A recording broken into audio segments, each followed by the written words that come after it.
اگر آپ نے ابھی تک ہمارا چینل سبسکرائب نہیں کیا تو ابھی سبسکرائب کریں اور بیل آئیکن کو کلک کر کے ہماری لیٹسٹ ویڈیوز کے بارے میں اپڈیٹ۔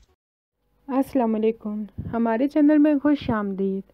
تیرا غم اور ہم کا نیو پرومو آ چکا ہے، جس میں ماہی سارہ کے ساتھ اتنا اچھا سلوک کرتی ہے، اس کو گھر میں رہنے کی اجازت بھی دے دیتی ہے اور ہر ایک کو مناتی رہتی ہے کہ سارہ کو معاف کر دیں، اس کو قبول کر لیں۔ مگر سارہ آگے سے کیا کرتی ہے؟ علی کو پانے کے لیے ماہی کا بچہ مروانے کی کوشش کرتی ہے اور اس میں وہ کامیاب بھی ہو جاتی ہے۔ اور ان سب میں اس کی ماں بھی اس کا بھرپور ساتھ دے رہی ہوتی ہے۔ ماہی کا بچہ مر جاتا ہے، بہت ہی زیادہ روتی ہے۔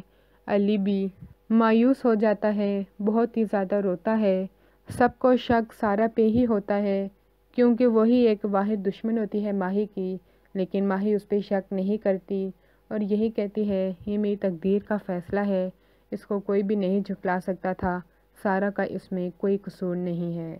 لیکن سارہ جو کہ سب کچھ کرنے کے باوجود خوشیاں نہیں پا سکتی، اس کو ان سب کے بدلے میں کیا سزا ملتی ہے کہ وہ خود کبھی بھی ماں نہیں بن پا سکتی۔ سارہ کا بھائی اسی پہ ہی شک کرتا ہے کیونکہ اس نے سارہ کو کسی ڈاکٹر کے کلینک سے نکلتے ہوئے دیکھا تھا اور وہ سب کو یہی کہتا ہے ماہی کا بچہ سارہ نے ہی مروایا ہے، اور وہ ساری باتیں بتاتا ہے جو کہ اس نے وہاں پہ دیکھا ہوتا ہے۔